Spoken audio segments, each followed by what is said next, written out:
Praise the Lord. இன்றைக்கான வசனம், ஆகையால் நாம் சத்தியத்திற்கு உடன் வேலையாட்களாய் இருக்கும்படி அப்படிப்பட்டவர்களை சேர்த்துக்கொள்ள கடனாளிகளாய் இருக்கிறோம்.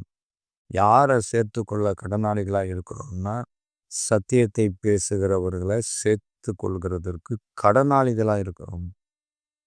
ஏன் ஆண்டவர் யோவான் மூலமா இங்க இப்படி சொல்றாரு அப்படின்னா, இன்னைக்கு உண்மையாய் ஊழியம் செய்கிறவர்கள் அநேகர் இருக்கிறாங்க. ஆண்டவருடைய சுவிசேஷத்தை பேசுகிறவர்கள், ஆண்டவருடைய சத்தியத்தை பேசுகிறவர்கள் அநேகர் இருக்கிறாங்க. அவங்கள சேர்த்துக்கொள்ள நாம கடனாளிகளா இருக்கிறோமா?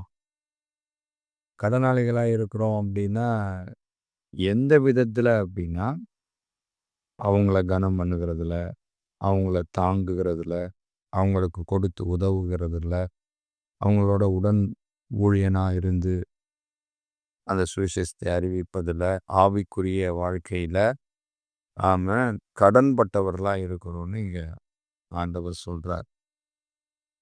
இப்படி செய்வது நல்லதென்று எண்ணினார்கள். இப்படி செய்கிறதற்கு அவர்கள் கடனாளிகளாயும் இருக்கிறார்கள். எப்படி என்றால், புறஜாதியார் அவர்களுடைய ஞான நன்மைகளில் பங்கு பெற்றிருக்க, புறஜாதியாராகிய நாம் அவர்களுடைய ஞான நன்மையில் பங்கு பெற்றிருக்க, அவர்களுடைய அந்த ஆவிக்குரிய அந்த நன்மையில பங்கு பெற்றிருக்க, அவர்கள் மூலமாய் ஆண்டவர் பேசின அந்த வார்த்தையின் மூலமாக பங்கு பெற்றிருக்க, நன்மையை பெற்றிருக்க, பலனை பெற்றிருக்க, சரீர நன்மைகளால் அவர்களுக்கு உதவி செய்ய இவர்கள் கடனாளிகளாய் இருக்கிறார்களே. ஏன்னா நாம அவங்களிடத்துல எப்படி உதவி செய்ய முடியும் அப்படின்னா, சரீர நன்மைகளால் அவங்களுக்கு உதவி செய்யணும். மாம்ச நன்மைகளை அவங்களுக்கு நாம செய்யணும்.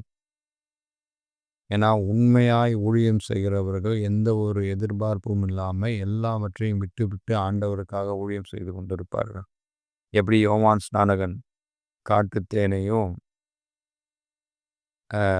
ஒட்டக மயிரையும் ஆடையாய் தரித்திருந்தாரோ, அதுபோல,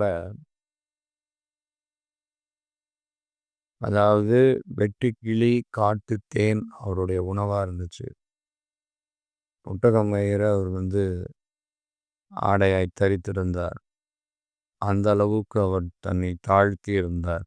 அந்த அளவு தன்னை கடவுளுக்காக அர்ப்பணித்திருந்தார். அந்த மாதிரி எவ்வளோ ஊழியக்காரங்க இருக்காங்க. ஆனா அவங்களுடைய அந்த மாம்ச தேவைகளை சந்திப்பது நம்முடைய மிகப்பெரிய கடமை. நாம அதுக்கு கடனாளிகளா இருக்கிறோம். அவங்களுக்கு உணவு கொடுக்கறதா இருக்கலாம், அவங்களுக்கு வஸ்திரம் வாங்கி கொடுக்கறதா இருக்கலாம், அவங்களுடைய தேவைகளை சந்திக்கிறதா இருக்கலாம். அது மட்டும் இல்லை, அவங்க ஆவிக்குரிய வாழ்க்கையில் ஊழியம் செய்யும்போது அவங்களோட சேர்ந்து நாமும் அந்த ஊழியத்தை செய்கிறதா இருக்கலாம். இதுக்கெல்லாம் நாம் கடனாளிகளாக இருக்கிறோம் அப்படின்னு ஆண்டவர் சொல்கிறார். மேலும் திருவசனத்தில் உபதேசிக்கிறவனுக்கு சகல நன்மைகளிலும் பகிர்ந்து கொடுக்க கடவன். அது நம்மளுடைய கடமை. எல்லாவித நன்மைகளிலும் அவங்களுக்கு பகிர்ந்து கொடுக்கணும். நாம் என்னென்னலாம் நன்மைகளை பெற்றிருக்கிறோமோ, கர்த்தர் நமக்கு என்னென்ன நன்மைகளை கொடுத்துருக்குறாங்களோ அது எல்லாவற்றிலும் பகிர்ந்து கொடுக்க வேண்டும் அப்படின்னு ஆண்டவர் சொல்கிறார். சரி, இதெல்லாம் ஓகே. இதில் நாம் ஒரு விஷயத்தை தெளிவாக அறிந்து கொள்ளணும். இதெல்லாம் யாருக்கு செய்யணுங்கிறது இருக்குது. ஊழியக்காரர்கள்னா ஜென்ரலாக எவ்வளோ ஊழியக்காரர்கள் இருக்கிறாங்க. எல்லாருக்கும் ஓடி போய் செய்ய முடியாது. சத்தியத்தை பேசுகிற ஊழியக்காரர்களுக்கு, இயேசுவின் சுவிசேஷத்தை அறிவிக்கிற ஊழியக்காரர்களுக்கு அது ரொம்ப ரொம்ப முக்கியம். பழைய காலத்தில், பழைய ஏற்பாட்டின் காலத்தில் எரேமியா போன்ற ஊழியர்களுக்கு, ஏசாயா போன்ற ஊழியர்களுக்கு, எலியா போன்ற ஊழியர்களுக்கு, எலிசா போன்ற ஊழியர்களுக்கு, புதிய ஏற்பாட்டில் பவுலை போன்ற ஊழியர்களுக்கு, பேதுருவை போன்ற ஊழியர்களுக்கு, ஈமோத்தேயை போன்ற ஊழியர்களுக்கு, யோவானை போன்ற ஊழியர்களுக்கு, இப்படிப்பட்டவர்களுக்குத்தான் நாம் இந்த காரியங்களை செய்ய வேண்டும். அதாவது அவங்களுடைய ஊழிய நோக்கம் தேவனை மகிமைப்படுத்துவது, தேவனை எங்கும் பிரஸ்தாபப்படுத்துவது. அப்படிப்பட்ட ஊழியக்காரர்களை நாம தாங்க வேண்டியது, அவங்களுக்கு கொடுக்க வேண்டியது, அவங்களை கனம் பண்ண வேண்டியது, அவங்களுடன் உடன் வேலையாட்களாய் இருக்க வேண்டியது மிக மிக மிக அவசியமான ஒன்று. அவர்கள் தங்கள் வாயினாலே எதையும் கேட்க மாட்டார்கள். நாமே முன்வந்து அவர்களுக்கு செய்ய வேண்டும். இது கர்த்தர் நமக்கு சொல்லுகிற விஷயம். ஆனால் தன்னுடைய சுய இச்சைக்காக, தன்னுடைய சுயலாபத்திற்காக, தான் வளரணும் என்கிறதற்காக எந்த ஒரு தேவனுடைய மகிமையையும் அவர்கள் பொருட்படுத்தாதபடி தன்னுடைய மகிமைக்காக, தன்னுடைய பெயருக்காக, தன்னுடைய புகழுக்காக, தன்னுடைய குடும்பத்தை வளர்ப்பதற்காக ஊழியம் செய்கிறவர்களுக்கு தாங்கணும்னு ஆண்டவர் சொல்லல.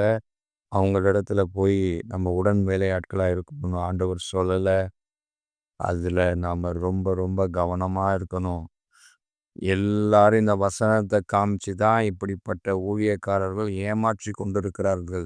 நீங்க நல்லா கவனிச்சு பாருங்க. உண்மையாய் ஊழியம் செய்கிறவர்கள் இப்படி வசனத்தை காமிச்சு ஆண்டவர் இப்படி சொன்னாரே, அப்படி சொன்னாரே, அதை சொன்னாரே, இதை சொன்னாரே, நீங்க இப்படி செஞ்சாதான், இப்படி செய்யலைன்னா உங்களுக்கு சாபம், நீங்க உங்க வாழ்க்கை இல்லாமல் போயிடும், நீங்க ஆண்டவர் உங்களை தண்டிப்பார், உங்களுக்கு தண்டனை கிடைக்கும், நீங்க ஊழியக்காரர்களை கனம் பண்ணணும், இல்லைன்னா உங்களுக்கு சாபம் வந்துடும்லாம் பயமுறுத்த மாட்டாங்க. போலியாய் ஊழியம் செய்கிறவர்கள் ஆண்டவருடைய வேஷத்தை தரித்து கொண்டு, ஆனா சாத்தானுக்கு ஊழியம் செய்கிறவர்கள் தான் இப்படி பயமுறுத்துவாங்க. அது மட்டும் இல்லாம நம்மளை போட்டு நச்சரிப்பாங்க, வற்புறுத்துவாங்க. இதிலே நாம புரிந்து கொள்ளலாம், ரைட்டு, இது சாத்தானுக்கு ஊழியம் செய்கிற ஒரு கூட்டம். இந்த கூட்டத்திற்கல்ல, சத்தியத்திற்காக நிற்கிற கூட்டத்திற்கு தான் நாம தாங்கிறோம், உடன் வேலையாட்களா இருக்கணும். ஒருவேளை இதுவரைக்கும் அறியாமல் நீங்கள் சாத்தானுக்கு ஊழியம் செய்கிறவர்களை தாங்கி கொண்டிருந்தால், இன்றோட அதை விட்டுவிட்டு சத்தியத்தை பேசுகிறவர்களுக்கு அவர்கள் எந்த விதத்திலும் நம்முடைய நன்மையிலிருந்து அவங்களுக்கு பகிர்ந்து கொடுக்கணும். அது மட்டும் இல்லை, நம்ம சுற்றி உள்ள பகுதிகளிலே சின்ன சின்ன ஊழியர்கள் இருப்பாங்க. வெளியில கூட பெரிதளவில் தெரிந்திருக்க மாட்டாங்க. ஆனால் உண்மையாய் ஆண்டவருக்காய் ஊழியம் செய்து கொண்டிருப்பாங்க. எவ்வளோ பேர் இருக்கிறாங்க. அவங்கள நாம தேடி கண்டுபிடிச்சி கர்த்தருடைய அந்த துணையினால ஆண்டவர் நம்மை வழி நடத்துவார். யாருக்கு எதை செய்யணுன்றதை அதை நாம சரியானபடி பகிர்ந்து கொடுப்போம். காதுள்ளவர்கள் கேட்க கடவர்கள். ஆமென்.